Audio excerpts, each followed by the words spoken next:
Hello and welcome to this video course on how to use WordPress Gutenberg editor. So we're going to go in depth. So if you don't know how to use the editor and you know a little bit, we're going to dive in a lot deeper. So this is video number 1, which is the introduction. So let's talk about Gutenberg and a little bit about it. Gutenberg was created as more of a drag and drop dynamic editor. Now, there are pros and cons, so I want to make sure that you are able to see both sides. Some of the pros include the following. Number 1, it provides more screen space. Number 2, it's more dynamic with blocks. And number 3, blocks are fun to use. So when I talk about blocks, I'm talking about image blocks, audio blocks, and different types of blocks that fit different media. And we'll talk more about that in just a second. And what's cool about this is you can drag and drop them, you can move them around very, very easily. And number 4, it also works great on mobile. Now, the primary con or disadvantage is that although it's listed as beginner friendly, the reality is that it has so many options that it can get really quite confusing.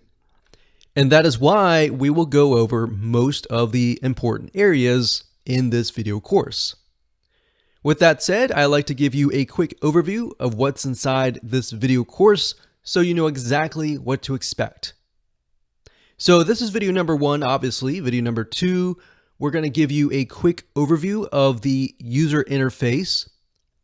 Video number 3, we're going to talk about the different types of blocks so that you're aware of the many blocks that are available to you. Video number 4, we'll talk about using the sidebar, which is on the right-hand side, that pertains to each block. And number 5, we'll talk about common blocks that are available to you. And of course, video number 6, we'll talk about formatting blocks. So as you can see here, I'm breaking it up into simplified videos. I don't want to put all of these into one video to overwhelm you. All right. So video number 7, we'll talk about layout elements. And video number 8, we'll talk about if you're not ready for Gutenberg and you do not like the editor after you've seen all of this, how do you go about disabling it? How do you go about reverting to the old classic editor? And this is a big thing. A lot of people do not like Gutenberg, so they prefer to go back to the classic editor. So we want to make sure that you have the options available to you if you choose to go down that route.